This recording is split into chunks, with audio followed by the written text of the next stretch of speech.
That's kind of nice, isn't it? Get some ducks in there. I love a duck. I love a living duck. I love a duck to eat. Right, welcome to today's video, which is essentially an attempt for me to persuade myself that I don't have early onset dementia. Because I want to talk about memory in books today. And this is something that has been kind of at the forefront of my mind for a while. The reason being, I've been thinking about my top 10 of the year. And some of the books that I put on that list, I'm not sure I fully remember. Of course, I could tell you what happens on the back of the book, and I could say these are the protagonists. But I think there really is a question. If you read a book 10 months ago, 11 months ago, and it's become fuzzy, at what point can you still say it's your favorite? And this goes the other way too, right? Like, how come I've read some books 10, 15 years ago, and they have punched right into my long-term memory, and yet at the same time, there are books that I read 4 months ago that I'm beginning to go, huh? What happened there? Who was that character? Why is it that some books stay and some books don't? And I think that this conversation carries a little bit of embarrassment, right? Because when you say you don't fully remember a book, often the subtext there, or maybe what the other person thinks, is that you didn't spend enough time on that book, or you read it too quickly, or you didn't process it enough. And sometimes that is true. Sometimes we rush through books to get to the end, but that's not always the case. So I'm curious, what are those other factors that lead us to either have a book that just stays with us forever? And what are maybe some of the factors that make these books jettison themselves from our minds early on? So I've got here a list of 7 items that I think do impact whether a reading experience stays in your long-term memory or not. 3 of them are things that an author might do, and 4 of them are things a reader might do. Do you know, I think I've messed up the shot. I think the shot is that way. Can you see the ducks? I want you to see the ducks. You know, when you change the angle from time to time, you look like you're very high budget, when really I'm just a man with an 100 yen coffee and a dream. Have you heard of Malazan Book of the Fallen? Okay, let's start with the author. Here are 3 choices I think writers sometimes make that determine whether the impact of a text is long-term or not. And the first one is the sameness of their bibliography. And what I mean by that is, are their books very similar? Because if so, it can become a bit of a mush in my mind. Now, Stephen King is a really easy go-to here, isn't he? How many of his books feature a writer from Maine who gets into supernatural trouble? And I'll be honest, when you've read the 10th book that is about a writer getting into supernatural trouble in this northeastern corner of the United States, you start to go, which one's he again? But it's not just Stephen King, right? There are other examples. I think the Dresden Files is very guilty of this, where because you're writing these same books over and over again that have quite similar content, quite similar thematic beats, and quite similar plot structures for the most part, they do get a bit, soggy in my brain. And I think that actually leads to quite an interesting question. If you read book 1 of the Dresden Files and stop there, versus if you read all 17 plus Dresden novels and short stories that we have so far, which of those reading experiences overall will stay in your brain for longer? And I would be willing to guess that maybe with the latter, your knowledge of character will be much deeper. But I actually do wonder, if you just read something like the first Dresden novel and stop there, do you have a better memory of that story? I suspect the answer might be yes. An inverse example of this might be an author like Dan Simmons, who I've talked about previously on the channel. He is the most elastic, versatile author I've ever come across. All of his books are completely different from each other. You have the Hyperion Cantos, which is a retelling of the Canterbury Tales in space. You have another set of novels, a duology, called the Ilium Olympus duology, and that's about what if the Greek gods were on Mars? So even within the sci-fi genre, those 2 works, catastrophically different. But it doesn't just stop there. He has a Sherlock Holmes tale, he has a novel set on Mount Everest, he has a telepathic love story, he has a novel set around kind of divinity in India. And I'll stop there because maybe you're getting the picture. But each of his novels and series are different enough that I find a lot of his narratives stay in my brain in a way that something like Dresden Files maybe doesn't. The next authorial decision that I believe impacts my retention personally of text is theme versus plot. Now, often when we speak of theme versus plot, it kind of feels like a false dichotomy, a false binary, because all novels, or nearly every novel, has both, right? You can talk about Brandon Sanderson as being very plot-driven, when the truth is he does have theme. And you can talk about these big, weighty classics, a lot of Russian literature that seems very slow and plodding, still has plot to it. So I don't want to seem like it's one or the other, but I do find that texts that more heavily lean on theme, I remember less well, even though generally speaking, I enjoy them more. It's this really weird kind of disjunct in my brain. And let me give you some examples. Two novels that are exploding with theme and exploration of various concepts. Fall of Light by Stephen Erickson, Book 2 in the Carcanis trilogy. The Golden Fool by Robin Hobb, which may very well be one of my favourite books of the year. If you asked me to write down on a piece of paper what happens in these books sequentially, I would stumble. And I read The Golden Fool 5 months ago, and I read Fall of Light twice. They're marvellous books, and I can talk about the ideas under the surface and which characters are taking part in the story. But as to the story itself, ugh. And then if you compare that with Blood over Brighthaven by Emil Wang, or you compare that with Jade City by Fonda Lee, both books I still very much enjoyed, by the way. I would happily reread them in a heartbeat. I would argue these two novels are much more plot than theme, or more plot than theme than Fall of Light or The Golden Fool. I would argue that that's pretty inarguable, if that's a thing that you can say. Does that make sense? And while I really love Jade City, and while I really did enjoy Blood over Brighthaven, I would still rank them one notch below the previous two books. However, I do think I could write down sequentially what happens in these stories because they are much more stories. You have a sequence of events that are very chartable compared to something like Fall of Light, and I think that's why I remember the latter two more than the former two. And the last one, and I'd say of all the three so far, this is the one I'm most uncertain about, is simplicity versus complexity. And immediately when you say simplicity versus complexity, this opens a massive can of worms.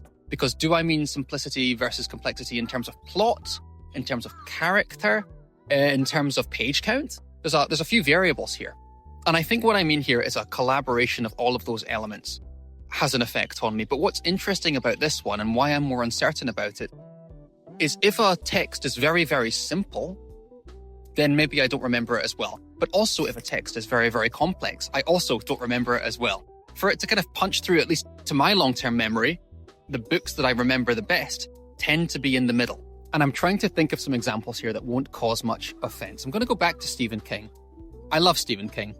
There's a few of his novels that I feel are quite bare bones, and I'm sure he would agree. Cell would be one example. The Stephen King novel Cell. Cell phones turn people into zombies. That's it. That's the plot. I'm not... Spoiler alert. It doesn't really go much deeper than that. But similarly, books that are overly rich, whether, again, that's plot or theme or whatever, also I have a hard time thinking about many years later and retrieving some of that content. And I think another example of a book being highly complex and me forgetting about it a bit is War and Peace. Now, I did not rush War and Peace. I spent a couple of months reading War and Peace a section a night. I processed it. I talked about it with friends. I had this glorious reading experience with this book. But I think because the book is so rich, I feel like my memory hasn't retained so much of that richness, and it's a book that I personally actually really want to reread. For me, a lot of the books that stay with me hang somewhere in the middle. They are worth chewing on, they are worth processing, but they are not overbearingly, if you like that, rich in what they're trying to do. They're not this absolute matrix of complexity that I can keep them for longer. Earthsea, I would say, is like this. 1984 by George Orwell is like this. I would argue that those are two texts that you could absolutely spend your whole lifetime thinking about, but in terms of their construction are not this absolute intricate, woven together tapestry that you need to be checking it every 6 months to just make sure that your knowledge is still there. So those are the ones I think about in terms of authorial decisions. Complexity, the similarity of their canon, and I've already forgotten the third one. Isn't that ironic? Theme versus plot. Forgive me. Theme versus plot. Shall we do another scene change to scour away that embarrassment? Right, let's do that. But I don't want to lay all the blame on the author's feet, at the author's feet. That's not nearly fair. And in fact, here are 4 things I think at least I do as a reader that also impacts this topic. The first one is form of reading, the way I choose to engage with a text. Listen, a few months ago, I made a video on do audiobooks count as reading? And I very much did advocate for audiobooks being part of reading. Nevertheless, I do have to confess, now that we're a few months down the road, I don't think my reading experience via audiobook allows me to retain the text in the same way. It's still reading, from my perspective, but I don't think I remember it quite as well. And that's not because I'm not listening. It's not because I'm doing it while washing the dishes or playing video games. Sometimes I could be sitting there just listening to an audiobook, and nevertheless, at the same time, I don't think it does stick the same way. So to give you one example, The Sunlit Man by Brandon Sanderson, a few months ago when I was back living in Kuwait, story time, I walked up the length of Kuwait City to raise money for Palestine. So I think it was about 50 kilometers over a couple of nights in Kuwaiti summer. It was a bit ridiculous. And to make the thing a bit more smooth for me, I listened to The Sunlit Man as I was doing this kind of walking journey. What was The Sunlit Man about? There was a small planet. It's on fire. Do you know what The Sunlit Man's about? I'm being a bit facetious. I do remember more than that, but I can't help but think the fact that I was just listening to this novel did detract from my retention of that story. I think that's fair. And the other one that I've spoken about actually briefly on a previous video in this regard is when I'm reading on my phone. I recently read No Life Forsaken on my phone. I read Murderbot on my phone, and I think there's a question here about whether that impacts the experience and the retention of story. And again, to come at it from the other way, James S.A. Corey's Leviathan Wakes is not my favourite novel in the world, but I had one of those big, lovely, floppy mass market paperbacks, and I could sit down and I could spread it open on my knee and take in the story and have a more tactile, aesthetic experience with the book. And I could tell you note for note what happens in that book. And I read that a year or so before Murderbot and 2 years before No Life Forsaken. So again, while I fully endorse audiobooks as reading, I also have to have the asterisk that I don't think it stays with me the same way.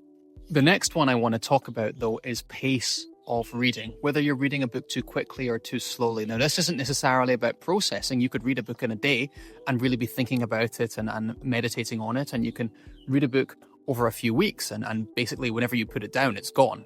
This is not about processing, but I do think that pace of reading and the speed at which you read a book can impact longevity. This lovely effect of the light of the water rippling off my face. It's very distracting for me. I'm not sure if it's at all pleasing for you. Listen, I want to talk about Iain M. Banks for this one because I've read 9 of his culture novels, his kind of sci-fi utopian series, and I enjoyed them to various extents, but some of them have stayed with me longer than others.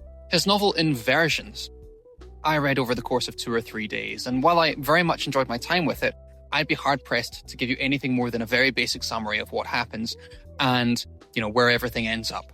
On the other side, I read his novel Matter. I say read, I basically chipped away at it over about 7 months. A lot of that novel is lost to me.